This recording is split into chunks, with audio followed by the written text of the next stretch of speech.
மான் குட்டி மாதிரி துள்ளி குச்சிட்டு இருந்த என் பிள்ளைய எப்படி அடிச்சு கழட்டிக்காரு பாருங்க. எல்லாம் அந்த ரெக்க மத்தி என்ன காரணம்?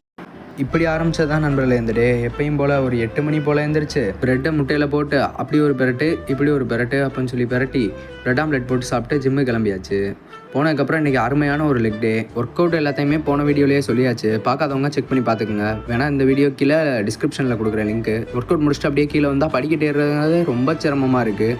அப்படியே தடுமாறி படிக்கிட்டு இறங்கி கீழே வரப்பயே சிக்கனையும் சேர்த்து வாங்கிட்டு வந்தாச்சு. வீட்டுக்கு வந்துட்டு கிரியேட்டினை தண்ணியில் கலந்து அப்படியே அந்த கிரியேட்டினை கொஞ்சம் ஓட்ஸில் ஊற வச்சு சாப்பிட்டு அப்படியே கொஞ்சம் பர்சனல் ஒர்க்கு என்னென்னு பார்த்தீங்கன்னா கொஞ்சம் நகத்தெல்லாம் வெட்டிட்டு சிக்கன் வாங்கிட்டு வந்த சிக்கனை சமைச்சு அப்படியே ஸ்டோர் பண்ணி வச்சுட்டு பியர்ட்லாம் ட்ரிம் பண்ண போயாச்சு. இது பார்த்தீங்கன்னா பிஃபோர் லுக் எப்படி இருக்குன்னு பாருங்கள். இது ஆஃப்டர் லுக்கு. பொறுக்கியாக இருந்த நம்ம பார்த்தீங்கன்னா ஒரே கட்டிங்லாம் பூக்கியாக மாறியாச்சு. அப்படியே போயிட்டு ஒரு மண்டக்குழியில் போட்டு அப்படியே வேலைக்கும் கிளம்பியாச்சு. கிளம்பிக்கிறதுக்குன்னு வண்டி எடுத்துகிட்டு வேலைக்கு போயிட்டோம். பைக்கை நல்லா இன்றைக்கி வாஷ் பண்ணி அதுக்கப்புறம் வேலை கிளம்பியிருக்கோம். கொஞ்சம் அதான் டைம் ஆயிடுச்சு. இதுக்கு நடுவில் நான் டின்னரை வீடியோ எடுக்க மறந்துட்டேன். அப்படியே வீட்டுக்கு வந்து பார்த்தீங்கன்னா 11:30 வீட்டுக்கு வந்தோம். நைட்டு ஒரு சம்பவம் ஆயிடுச்சு. என்னென்னு பார்த்தீங்கன்னா நைட் 1 மணிக்கு போன கரண்ட்டு 4 மணி வரைக்கும் வரவே இல்லை. இதுக்கு நடுவில் கரண்ட்டு தானே இல்லை. இப்போ பாருங்கடா போசிங்க அப்படின்னு சொல்லி போசிங் கொடுத்தேன்.